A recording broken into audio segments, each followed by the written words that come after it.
With Hollywood seemingly running out of ideas, sequels and prequels aren't enough. Remakes are a perfect way to reignite interest in a franchise or re-explore a past idea. However, films are not always transparent about what they're remaking, either choosing relatively unknown films or changing the title, making for some very sneaky tactics.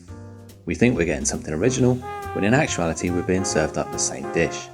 So here are 6 movies you probably didn't know are remakes. Got this rat, this gnawing, key-eating fucking rat. And it brings up questions. You know, see, Bill, like, you're the new guy. The Departed. The Academy Award-winning crime drama, directed by Martin Scorsese, for which he won his belated Best Director Oscar, is a remake of the 2002 Hong Kong action film Infernal Affairs. Starring Leonardo DiCaprio and Matt Damon infiltrating opposite sides of the law, the adapted script by William Monahan won him an Oscar. For the remake, the setting was changed from Hong Kong to Boston, taking advantage of the strong Irish community and organised crime within the city. Maybe. Maybe not. Maybe fuck yourself. Now, hard or soft, Miss Wright? Hard, please. Well, perhaps we should begin with your back. Never Say Never Again.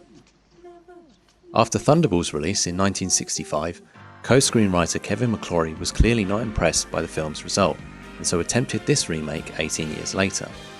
Due to a legal dispute before Thunderballs' production, McClory was able to gain certain rights to the Bond novel. Starring former Bond Sean Connery returning to the role after 12 years at the age of 52, it went up against Cubby Broccoli's Octopussy, but was unable to match its success.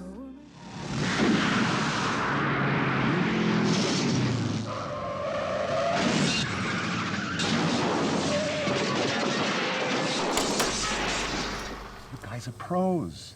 The best. I'm sure you can make it out of the casino. Of course, lest we forget, once you're out the front door, you're still in the middle of the fucking desert. Ocean's 11. Danny Ocean was pulling off a heist 40 years before Steven Soderbergh's team hit Vegas. Starring 5 members of the Rat Pack, Frank Sinatra, Dean Martin, Sammy Davis Jr., Peter Lawford and Joey Bishop, Ocean's 11 was released in 1960. With only the Danny Ocean character carrying over to the remake, the heist was completely different, save for the robbery of Las Vegas casinos, in this case 5. George Clooney and gang only managed 3. Amateurs. I'm gonna make this quick. I came here for you. When I get on with my life, I want you with me. You're a thief and a liar. I only lied about being a thief. I don't do that anymore. Steal. Lie. If it's between you and some poor bastard whose wife you're gonna turn into a widow, brother, you are going down. Heat. After completing his first feature film, Michael Mann learned of an investigation ex-Chicago police detective Chuck Adamson took part in. In the late 80s, he was commissioned by NBC to produce a new television show, and he felt this idea would make a good pilot episode. However, the pilot was not picked up by the network and was instead released as a made-for-TV movie in 1989 called LA Takedown. 6 years later, Mann returned to the idea, directing with a bigger budget and a more star-studded cast in the form of Al Pacino and Robert De Niro. Why'd I get mixed up with that bitch? Because she got a great ass! And you got your head all the way up it! Jesus. What the hell? Everybody ends up dead. Just a matter of when. Last Man Standing. Everybody knows that Sergio Leone's spaghetti western, A Fistful of Dollars, is a remake of Akira Kurosawa's samurai period drama Yojimbo. However, in 1996, Walter Hill wrote and directed another remake starring Bruce Willis. The setting was relocated to Prohibition-era Texas, as Willis's drifter strolls into the near-deserted town of Jericho, where 2 gangs are feuding. The style of the film clearly used the western genre influence of A Fistful of Dollars, with the location itself resembling a Wild West town, and quick-draw gunfights were used extensively.